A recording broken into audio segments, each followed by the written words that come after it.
Hi, everyone, and welcome to the Brave Inspires Brave podcast. I'm your host, Heather McWilliam, and today we're going to be inspiring and building brave leaders of today and tomorrow. Today, we have a very special episode. Today, joining me on the podcast is co-host, USA military veteran and advocate, Jami Raishbrook. And Jami Raishbrook knows firsthand the challenges of rebuilding after service, a former firefighter and USAF medic who has served during Operation Enduring Freedom. She was medically retired due to service-related injuries, forcing her to navigate the VA system and redefine her purpose. Now, as the founder of JL Innovative Concepts, Jami mentors women veterans, helping them transition, heal, and reclaim their mission in life.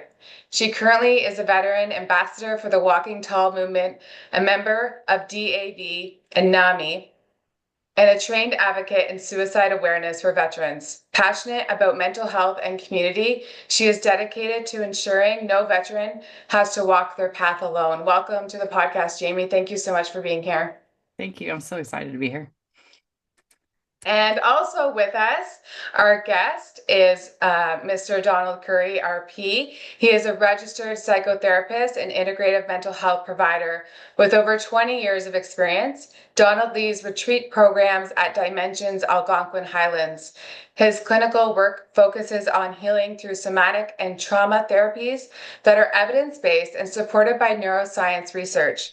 To guide Dimensions guests in their process of preparing and integrating their ceremonial experiences, he integrates relational somatic psychotherapy, sensor monitor psychotherapy, EDMR, acceptance and commitment therapy, and internal family systems therapy with complementary wellness practices. And over the course of his career, he has worked entirely with people looking to improve their mental health. And he has extensive experience in working with PTSD, depression, anxiety, trauma, complex family dynamics, grief, and relationship challenges. Donald was a key member of the clinical team at Helix Healthcare Group, a treatment facility for mental health and addiction. And for over two decades, Donald has based his own private practice in Toronto. He believes in the importance of reciprocity and work to remove the barriers of access by providing free mental health services to marginalized individuals at his private practice. Thank you so much for being here, Donald, and welcome to the podcast. Thank you so much for having me. It's great to be here today. So, Jami and I are both really excited to hear about all the amazing work that you and your team are doing here in Canada at the Dimensions Retreat. I personally heard about your retreat from a military veteran who had attended your program, and she had contacted me with raving reviews about how she how she felt when she left there. So I had reached out to your organization, and so grateful to have you with us and to hear about all the amazing work that you are doing with your work and experiences there. I'm going to get into our first question with you. If you could tell us a little bit about your background, work-wise, and in the season of your life and leadership, in this season of your life and leadership, how do you define wellness, leadership, and bravery, and how does it show up in your work that you're doing today? Absolutely. So my healing journey and journey to become a psychotherapist came from my own experience of healing trauma. Every human being on the face of this earth experiences trauma. I was in investment banking at one point many years ago, and I realized that something was not right. I was not happy. I was not in the right job for me. And I started working with a psychotherapist. And over a course of a 6 month time span, I completely transformed my life. And I recognized, okay, this is what I want to do for a living. I want to help other people. So I took all of my training. I opened a practice in 2002. And since that time, I had a private practice in Toronto. And I also worked at a outpatient treatment facility for mental health and addiction called Helix Healthcare Group. Originally, I was trained in more of the cognitive approaches to therapy. And in 2012, I was introduced to the somatic model of psychotherapy. And it was sort of a new thing, incorporating the body into the healing process, because we know now trauma doesn't only exist in the brain as a memory, but it also lives in the body. So through my work at Helix Healthcare Group, we were primarily a somatic treatment center where we incorporated the body into the healing process. And the work that we were doing there was so remarkable. But because we were an outpatient treatment facility, people would go home at the end of the day, right? They would return home, they would go back to their lives, back to their situations, and then they may come back the next morning, and I would notice that there would be a backstep, right? Because they were having to deal with the stressors of day-to-day living. And that's where I was like, there has to be a different way of working. And I started to go and explore retreats on my own as part of my healing journey. And I was like, there's something here about retreating, taking yourself out of your day to day, out of your current situation, where you can really do a deep dive on yourself. I was introduced to Christopher Dawson, our CEO, and Andrew Galloway, our COO, in 2018. And they shared with me this idea for this healing center that would be located in deep nature. It was exactly what I was looking for, and I was on board. So since that time, I've been working with them. We incorporated in 2021. I was brought on as the clinical director at that time.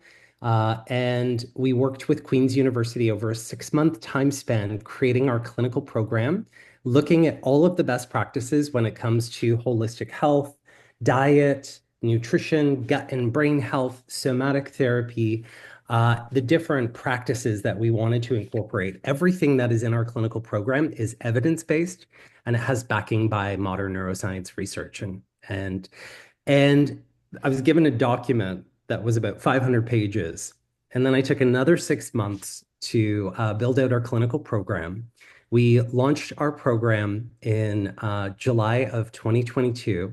Our very first retreat we had was a pilot program for military veterans. And since that time, we have had approximately 1,500 individuals through our program at Dimensions and roughly about 200 military veterans. At this season in my life, when I really define wellness, wellness to me is wholeness. It's integrating the mind, the body, the spirit, the emotions. It's not just about the absence of illness, but the presence of aliveness.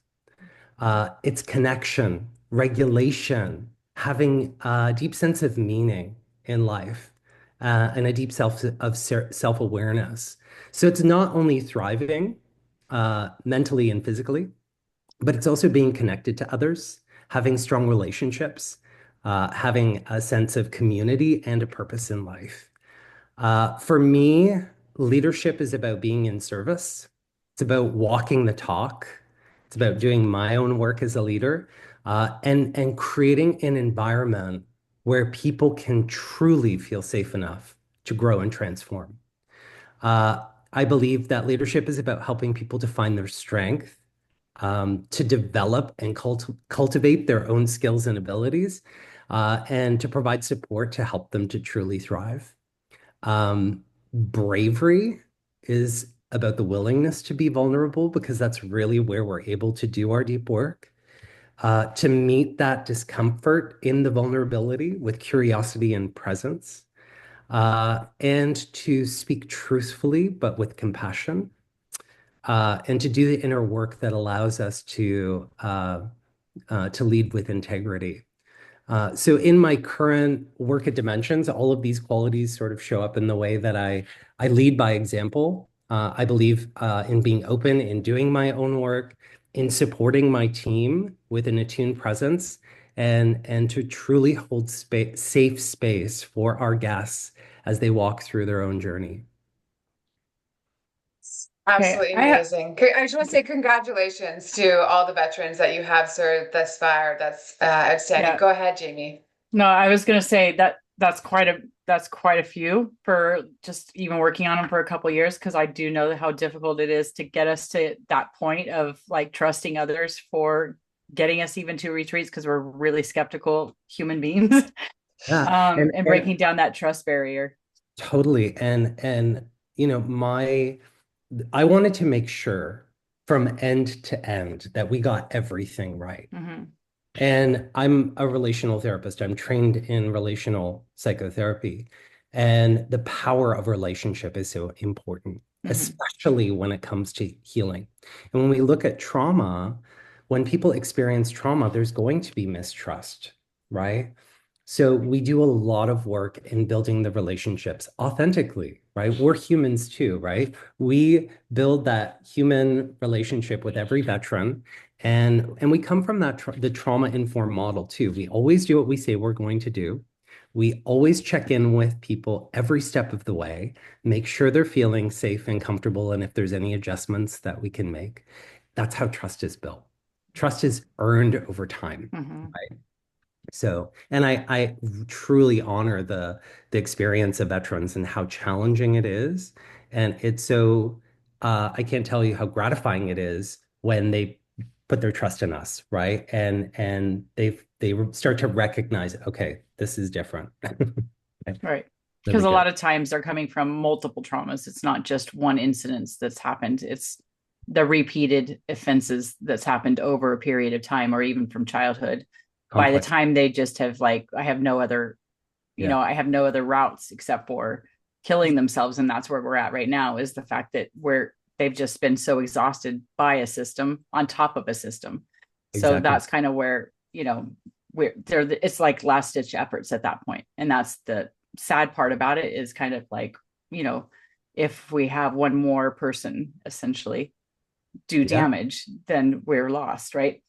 So I do have that's where my question was is you have said that you have a retreat that has somatic therapy for trauma stored in the body. Can you explain why this particular is relevant for veterans and how practices differ versus talk therapy for veterans who don't really understand the difference on what you're explaining? Yes. So talk therapy will get people so far, right? Mm-hmm. Talk therapy and cognitive therapies can address thoughts. It can address, help people to share their story. But it doesn't address the trauma that lives in the body. So a lot of military veterans that are coming to us have been through talk therapy. They've experienced, the cognitive therapies, but maybe they've done EMDR, which is eye movement desensitization and Which really reprocessing. didn't come out until just recently, like in the last That's maybe 5 years. But it's for been those around. who are older, like I am, who Yeah, have just been told this is the one way to do it, and then maybe they got CBT involved. So yeah. that's why I want, yeah, CBT for the was the olders, model that was used. EMDR has been around for around 20 years, but I think in the didn't veteran get community, explained it in the didn't veteran get community. explained, yeah, or utilized. And It's so for others. a lot of people, exactly, a lot of people are receiving EMDR treatment, which is helpful. There's a cognitive component to that with some somatic. Um, uh, but with somatic therapy, when we experience a traumatic event, the body goes into fight, flight, or freeze. And that fight, flight, or freeze response gets stored within the physical body. And oftentimes, what happens, and trauma isn't the event that's happening outside of us, it's actually what's happening inside of our body. When we experience a traumatic event, say there's an assault, and we wanted to fight or run away in that moment, but the body freezes. That fight or flight response is truncated within the body and the nervous system. It's still there. Which is where some people don't relate and they blame the victim. Why didn't you leave? And they don't That's right. understand where those two like not That's everybody's response is to fight. So that 100%. that's the misunderstanding of those two. That's right. So part of somatic therapy is what we call sequencing.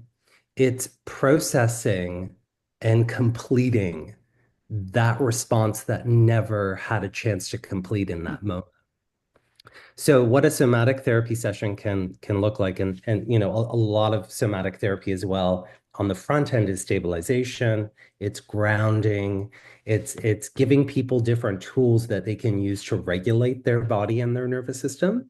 But then we reach a stage which is the reprocessing phase, and that's accessing, different slivers of memory where a trauma occurred, and then dropping the story and going into the body.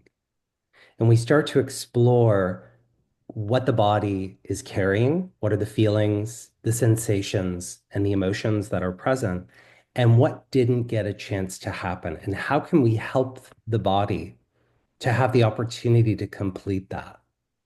So, what we oftentimes see in a somatic therapy session is shaking, trembling. The arms may go into a fight response. And so we create different invitations. Some of that may be pushing on a cushion, pushing away. Some of that may be with the legs, kicking a cushion. We really work to attune to the body and to find out what the body didn't get a chance to complete. A lot of military veterans, because there is so many different experiences that they have, multiple complex traumas, the body carries a lot. And we see some very intense somatic processes that happen. After those processes complete and we've sequenced out that fight, flight, freeze response, all of a sudden the body becomes a safe place for them to be again. And this can help. It's what we call bottom up processing. So when the body starts to feel better and we start to feel safe in the body, that's going to affect the mind. It's going to affect our thinking as well. Hypervigilance goes down. That's a big thing that we see with the military veteran population. The when people start to feel safe in their bodies again, they don't need to check the surroundings. They don't need to check the door. They can start sitting with their back towards the door again. That's a big one. That's A big definitely one. one that a Yeah. lot of us face. I'm just Yeah. going to ask you about being trauma informed. Trauma informed. How does your team at Dimensions approach this with various individuals' trauma? Coming from law enforcement or in the military or veterans, and especially with regards to sexual trauma. What does that look like, and how does that differentiate with each individual in the process to developing that relationship to get them there, to build that trust before they get there, and then walking us through the process for them as they want to maybe visualize what their experience may be like, to be able to regulate their nervous system to be able to get there and stay there. Yeah. So to me, I think that there's trauma informed, right? And then there's trauma focused. And I consider the work that we do at Dimensions to be not only trauma informed, but to be trauma focused. And to be trauma informed and trauma focused means more than just knowing about trauma, right? It's about actually embodying that at every step of the way, embodying choice, empowerment in every moment, explaining every single step of the process. This is what we are going to do. This is why we're doing it. These are the benefits, the risks, and the options. Do you have any questions for me as we go through this process together? And it's really giving people agency because, as we said earlier, when someone experiences a trauma or multiple traumatic events, it takes away their agency. And we really want to work with our guests every step of the way to ensure that they're active participants in the healing process, that they understand what we're doing, so that they can provide informed consent, right? And Are they different programs? Just so I can understand specifically for myself and the audience, is yeah, the veterans, is the law enforcement, or the military trauma survivors, are they all separate programs at different times or days? they are, yes, they're different separate programs. So we keep military veterans in one program. We keep first responders in another, police in another. And that's because there's the shared experience within the retreat within the group. So we do keep them separate as separate programs. And they're different time frames, correct? They are different time frames as well, dependent. Yeah. So like within the retreat itself, is it last the same time or are they just different as well? So they can be different. We have the military veteran program is 10 days in length, but that also includes 4 weeks of preparation prior to their retreat. So 2 individual psychotherapy sessions, 2 group psychotherapy sessions. Then they have their 10-day inpatient stay. And once they leave, they have 45 weeks of aftercare. It's different durations depending on each group. Yeah. And I think one big thing to highlight, I know that I heard from the guest that was there, was how beautiful it was and how they truly felt like they were, living their best life in that moment that they were there. So if you could just share a little bit about, and we will share in the photographs as well, but how important our environment is to us and how important nature plays a role in our healing. It plays such a huge role in healing. I always joke with the other clinicians, it's like nature does half the work here. And it really does, because being in nature downregulates our nervous system. It gets us in that state of rest and digest. And we can't heal when we're in fight, flight, or freeze. We can only heal when we're in a down-regulated state. So just being in nature, we're breathing in more oxygen. There's terpenes that we're receiving from the forest, and those terpenes help to regulate the nervous system, help us to relax. Um, and the environment here, we have 42 acres of land, including a lake and a forest. So we engage in different land-based healing practices with people when they're here, whether that's meditation in the forest. We do cold plunges in the lake in winter. That's a whole other experience if you've ever done a cold plunge before. But we really do tap into nature and incorporate that into the healing process for people. Uh, Is there Part of hiking or music involved as well? Absolutely. So we have nature walks and nature therapy hikes. There's live music that is also performed. So we have a sound bath experience that I facilitate. I'm a Nice. trained singer and I play a lot of different sound healing instruments. So Love that. I incorporate sound healing into the work that we do here at Dimensions.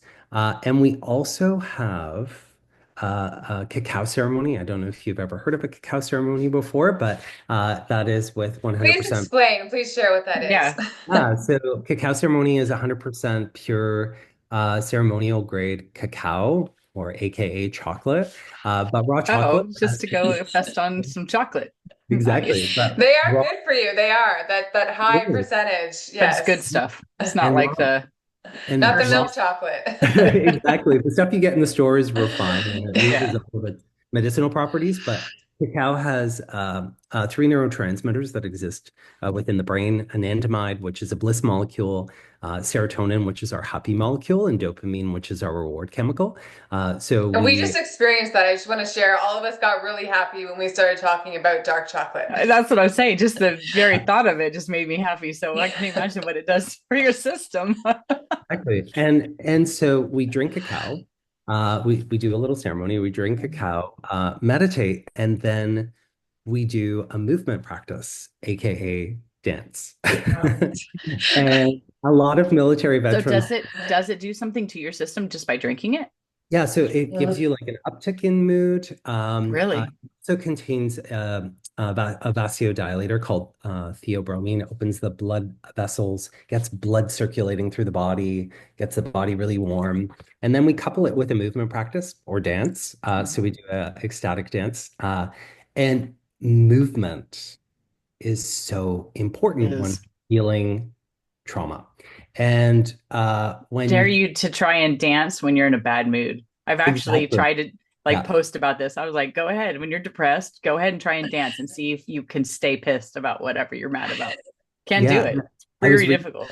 I was looking at some research recently where uh, they were measuring the different effects Mhm. of different modalities on healing depression and helping people to recover from depression. And dance was just slightly above psychotherapy. Wow. It was very Yep. interesting. So I've that's had why some powerful like emotions come out during those healing dance Right. practices that I've been to. So much that I had to step away one time because it was so, the emotions were so Overwhelming. great in a good way. Yeah. And it's surprising too because a lot of military veterans, particularly the men, the male The veterans, stiffer ones. yeah, they'll be like, I don't know about this. And by the end of it, they're so into it, and it's so Right. beautiful to witness It's them. just breaking Oh, out of your own what you thought. yeah, Like that's where I found the first part of my journey was that like what I kept telling myself. It was that story that we told ourselves that we can't because it's that and ego. But exactly. at the same time, we've just been told you can't, shouldn't, won't. And then once we get out of our own way, really, like there's the world opens up. But it's mostly just because we've never gone there when it comes to our own emotion, right? Like we've just been numbed and Yeah, trained to yeah, not experience. And then once we buried that for so long, you just don't know what how to get there. And once So you well said, get Jamie. taught to get there, but that was really when I got out of the military and I had been diagnosed with a psychiatric and a physical. But really, when I got told what the training or what the diagnosis was, he's like, your longest journey right now is going to be your psychiatric. And he knew that that was going to be my longest and hardest journey because it was causing me physical ailments. yeah. And I was like, well, what do I got to do? Put onions in my lap and start crying? Like that was my response, even though I was a medic. So I understood it just, and a lot of times we comprehend it. We just don't understand what that journey is really going to look like because we've just been trained not to feel because that's the whole Yeah. point, right? I've heard it described. It's like how much pain can you hold, right? Mm-hmm. Right. And like Because numb. that's what you're literally supposed to do. Every Yeah, day we're going as a police officer for 10 years. And thank you for sharing, Jamie, because I'm just so inspired by who you are and your ability and your story. And hopefully one day we'll share that on the podcast as well. Really honored again that you both are here and we're having this conversation. 10 years of serving every day, responding to trauma for myself and then experiencing it for another 10 years. Um, there was no dancing. In the sense of like Mm-mm. every day you could be happy, right? And I was, but to be able to step out into a new environment and be around others, it's a total enlightened moment. And when you talk about those officers or those veterans that are finally releasing that robotic sense of their body, it's just it's so powerful. So Right. just want to thank you guys for sharing because this conversation matters and we need to get more people moving, so to There. speak. Yeah. Essentially.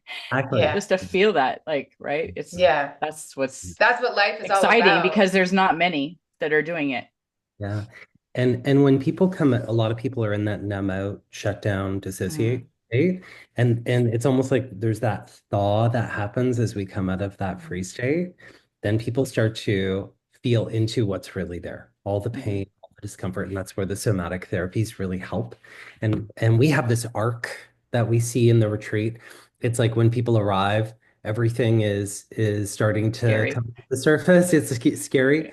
Right. And then there's this process of like that thaw as they come Mhm. out of freeze, really feeling Mhm. into everything for the first 5 days.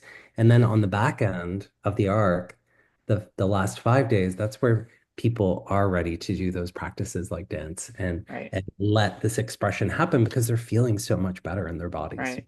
Right. Yeah, I can see now, like, I was like, wow, that's really long because none of them don't really do that. If they're like over a weekend or maybe a week, that'll be like the tipping. But I can see where your program now is like twice as long as most of them, Yeah. where 10 it days to be gives you a what chance to. the magic number is that we've I would found. imagine people would want to come back too, like maybe 2 times a year. And I believe there's a follow-up too that you guys incorporate with your guests as well. If you want to share what that looks like and maybe with the response, what that has been like for you. Yeah, so we've had guests return and they reapply through the process for whether it's a veteran or a police officer, they will reapply for a second 10-day stay. And we have had veterans and police officers that have returned for a second stay. And at the end, what we sometimes hear is, I don't think I need to come back here again. And that's the thing, That's even though I want amazing. to. To heal in I, a year. Yeah. yeah. And these are people who've been trying to heal for decades. Hmm. So to see and witness that transformation in such a short time frame is truly remarkable.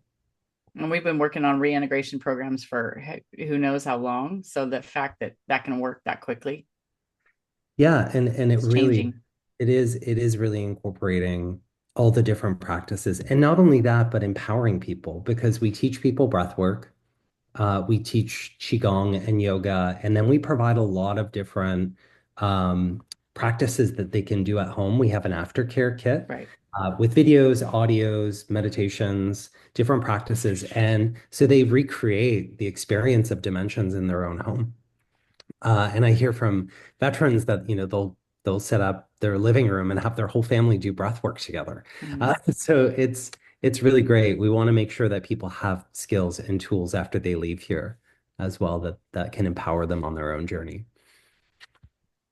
So one of the topics that we wanted to discuss today was cannabis and how you're able to incorporate it into the Dimensions retreat. If you could share some information about that with our audience. And Mhm. understanding that Canada and US may be Different. different with regards to that. And I know Jami perhaps can share a little bit more with regards to that. Yeah. So Well, I don't in know anything about it, but at the same I time, I see know how I know different. US's Yeah. rules because Yeah. I'm based in the US versus Canada's rules may be different between our veteran community because it's a federal yeah. rule in the VA community versus Canada. So yeah, if you just Yeah. Sorry, can, just that it's because I legal had asked her here. questions ahead of time on like uh how you guys run. Yeah. So So in Canada, veterans receive cannabis through Veterans Affairs Canada. They receive up to 9 grams of cannabis per day to help them manage their symptoms.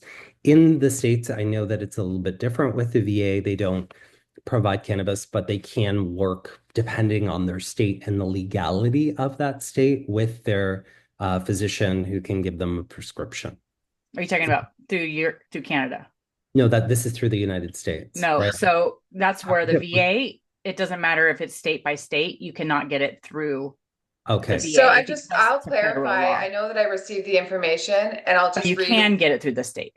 It says the Okay. U.S. Department of Veterans Affairs does not prescribe medical marijuana, even in states where it is legal. This is Mhm. because marijuana is still classified as a Schedule 1 drug Yeah. under federal law, and the VA follows federal regulations. VA doctors can discuss marijuana use with veterans and will not deny VA benefits if a veteran uses it, but they cannot help veterans obtain it or fill out state medical marijuana paperwork. If you're a veteran considering medical marijuana, you would need to go through a private doctor in a state where it is legal. And so when I mentioned that Jami knew about it, it's just that, yes, we had a discussion just to add to that about what it looks like for a veteran or a law enforcement or a military member here in Canada versus what they experience there in the US. Yeah. Right. So the actual in Canada, it's very different, right? Yeah. Because it is legalized. So veterans receive up to 9 grams of cannabis per day. Or sorry, per up to 9 grams a day. That's correct. We are a cannabis friendly facility because we know that a lot of veterans need that medicine in order to help them manage their symptoms. We work with veterans to help them learn how to use cannabis more intentionally, right?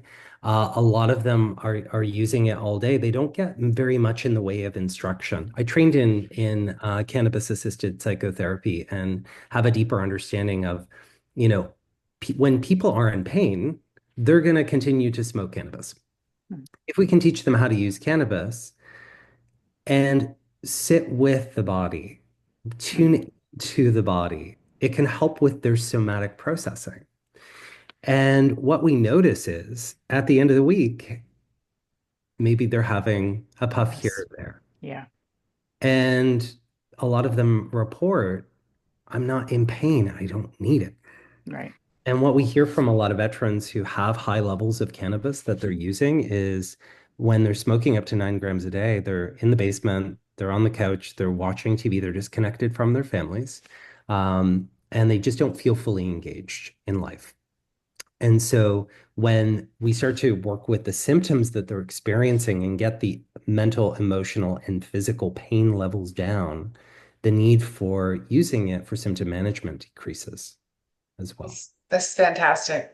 Absolutely So is fantastic. there a separation or is it just like you have it? Because like what if you went and somebody's a non-smoker and then you have people that are smoking or that Yeah. have drug abuse history and then they're around people who are smoking and stuff. So that's kind of where I think about the veteran community, especially because there's Uh, such a high so usage and they're having people who are smoking around them. So that's where or even That's a just good breathing question. problems and stuff. So that's where my brain goes as far as yeah, like it's a very separating church and state. That's right. This is a very good question. And we do check in with everyone, right? So we get a sense of what their cannabis experience is, if they are using cannabis or if they're not using cannabis. If they're not using cannabis and they have an issue with other people using cannabis, we would look at putting them with other individuals that aren't using cannabis as well, that have that same concern, right? That they don't want to be around people who are using cannabis. What we experience is most veterans are okay with being around other people who are smoking cannabis, even if they don't. And we have successfully integrated groups of non-cannabis users and cannabis users. But in the event that there was someone where that would be an issue, we would look at putting them in a group where it would be non-cannabis users. Okay. Yeah. I'm just going to ask, what kind of background does the entire team have with regards to practitioners, or if there's other psychotherapists that are there for the 10 days, or maybe they're there a couple days? What does that aspect look like? Yeah, so we have a team on-site therapists. We have 11 on-site clinicians. And then we have our aftercare team and preparation team that are a separate team of therapists. We have roughly about 15 therapists that take care of our preparation and aftercare. All of our clinicians, all of our psychotherapists are somatically trained psychotherapists that are trauma focused. That's the area that they work in. We also have registered massage therapists, acupuncturists, breathwork practitioners, yoga practitioners, qigong, Thai massage therapy, Thai massage. Um, what else? We have a whole They don't team. mess around. They don't That's a good know. massage right Yeah, there. it really is. It's my favorite. I You have might one miss your next class if you have one of Hope those, you're you know? bendy. I have one booked for next week. I'm very Speaking much of. looking forward I to think it. Jamie and I Uh-huh. are going to be at your retreat soon. Yeah. You know, we really, think Yeah. retreats I are really know. He just good. all he had to Yeah. mention was the chocolate. I'm like, I'm good to go. We're Chocolate and booked the Thai flight massages. already. And then we also work with elders. So we have Indigenous elder that we work with. His name is Martin Mellon, and he is Indigenous medicine man. So he holds the tradition of sweat lodge. Oh, Two different types of sweat lodge. One is Okay. called Star Lodge, and another is Bear Lodge. And so in June of last year, with Martin's help, he built a sweat lodge on our property, and we had our very first Indigenous program oh, for awesome. Indigenous veterans in September of 2021. So that was such a beautiful experience. So we're incorporating as well the ancient wisdom and the traditional healing practices into the container with the modern neuroscience, blending them together, which is also beautiful. So we Beautiful. quite an extensive I team. love that. And then we also have our hosts. They're the ones that, really care for our guests in between their therapy sessions, making sure that, they have their coffee and snacks and, if they need anything. We have an incredible kitchen team that is headed by Jordan Wagman. Uh, and all of our food is refined sugar-free, organic wherever possible, gluten-free, very vegetable forward. The food is incredible. It's focused on gut health and brain health and Which providing the is body super with important. which providing the body the correct nourishment that it needs to heal. And then we have like our maintenance team, our housekeepers. They're like our cleaning magicians, like that are kind of in the background that are cleaning everything. And they have this signature triangle for all of our toilet paper. So people joke that like when you turn around and pull the triangle, like you turn around again and it's a The triangle. triangle again. Yeah. They're like triangle fairies, Yeah, essentially for your exactly. toilet Yeah. paper. So we have a team of approximately 65 people that work on site. That's Yeah. amazing. Yeah, and we deeply invest in the training of our team because not everyone is a clinician, right? So when it comes to trauma-informed and trauma-focused care, we wanted to make sure that we got everything correctly. So the maintenance people, the housekeepers, the hosts, the kitchen team are all trained in trauma-informed care principles. Awesome. So there's a huge sense, I get this huge sense of compassion and empathy on all levels. It's not just like, I don't 100%. know this question, because that's where you get really like you go from 0 to 60, especially with PTSD, right? Like Yeah. you get this like runaround where people just don't bother. They Yeah, go like above and beyond on every aspect of the situation. If they don't know, they'll find the answer, essentially, right? exactly. Yeah.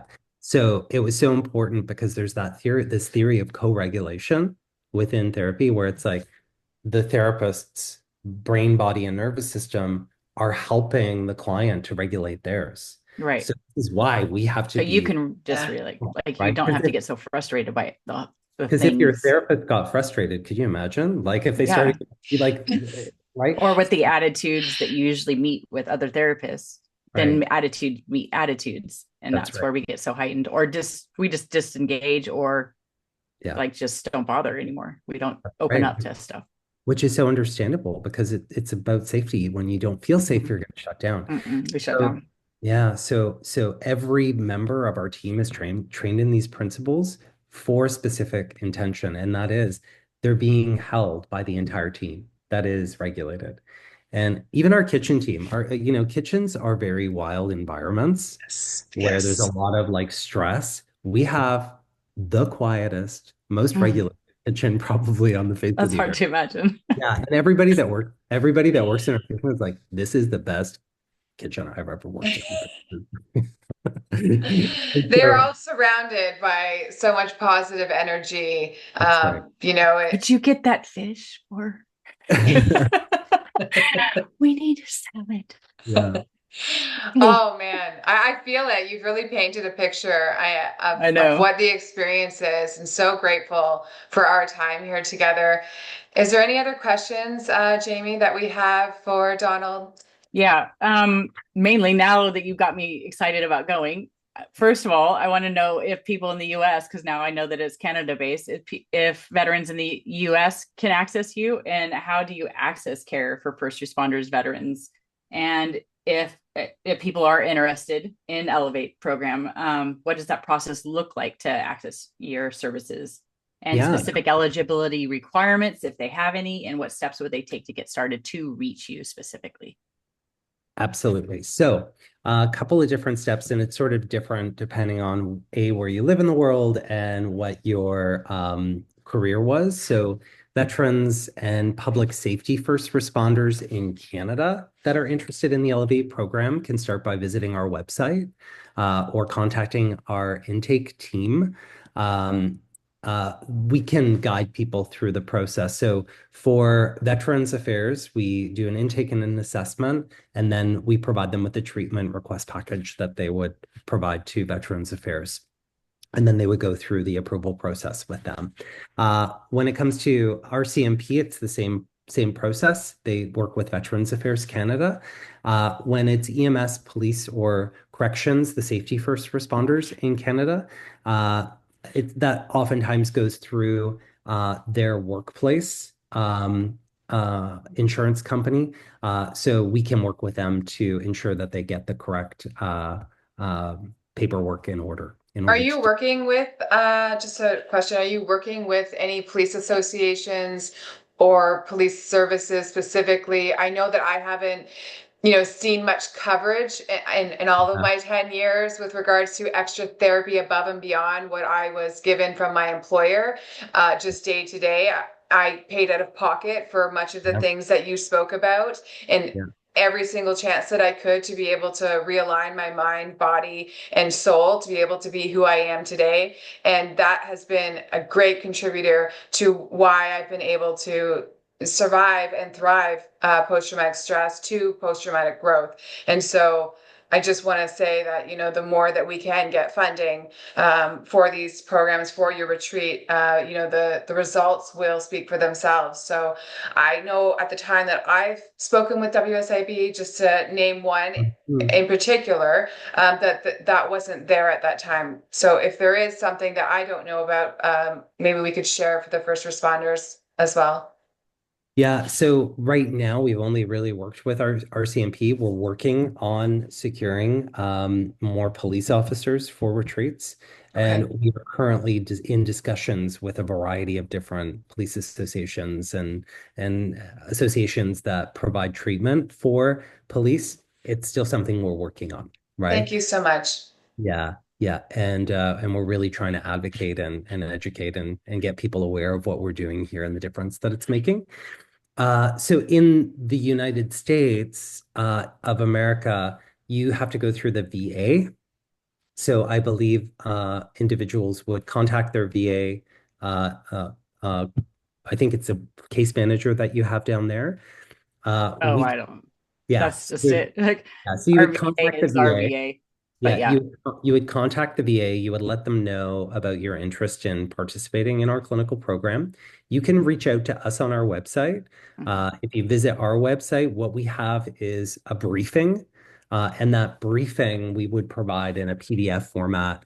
It discusses our clinical program, all of the different components, the different therapies that we utilize, the benefits, and people would provide that to the VA and let them know that they're interested and hopefully go about getting funding that way. Okay, so have you guys gotten involved with VA here specifically?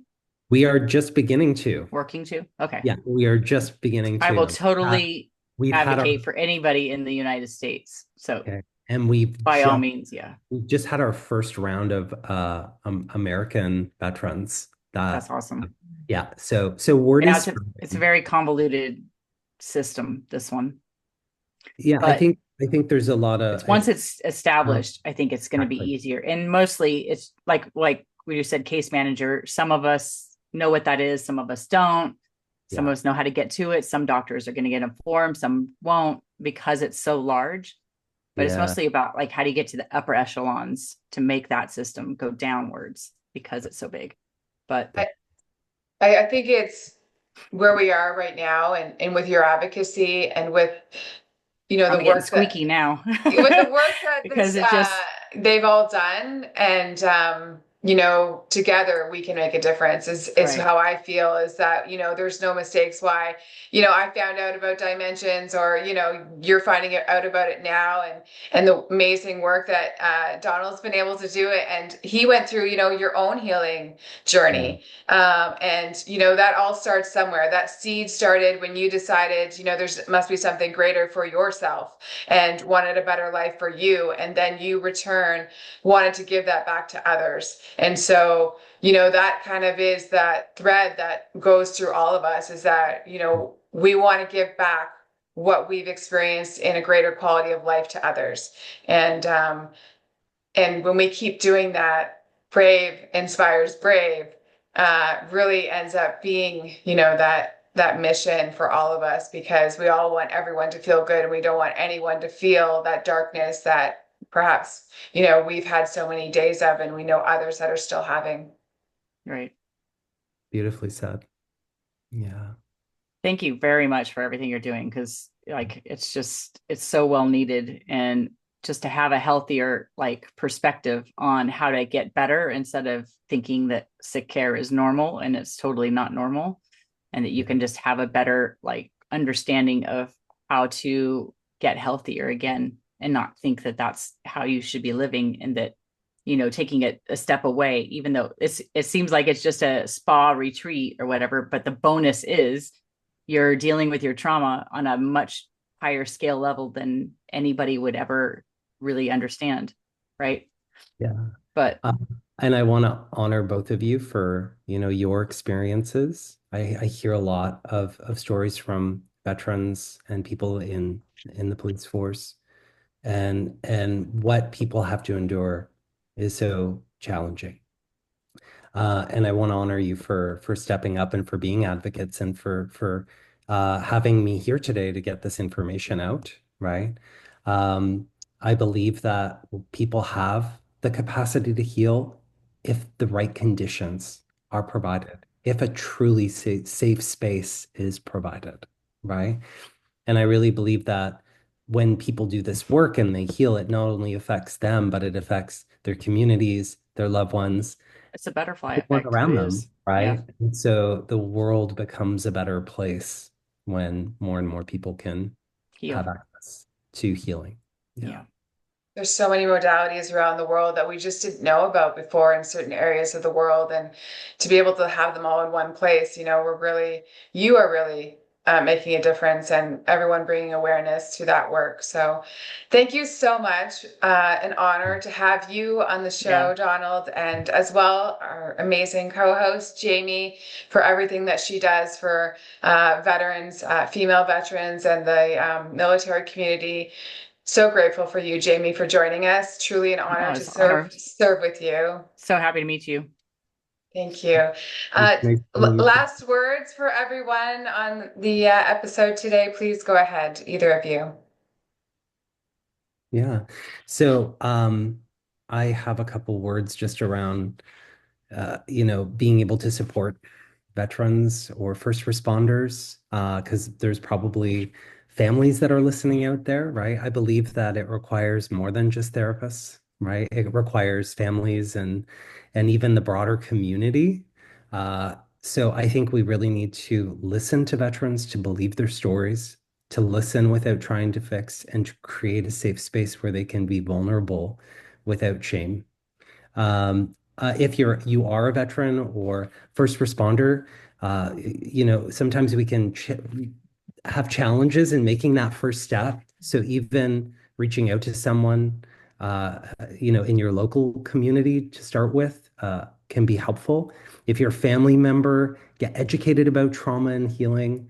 And if you're a clinician, keep doing your own work so that you can truly hold space for other people's processes. I believe that healing is possible, and when one veteran heals, they often become a light for others that are still experiencing the darkness.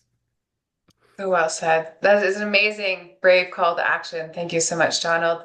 Yeah. Jami, I will leave it with you. Do you have any last words or call to action for our listeners?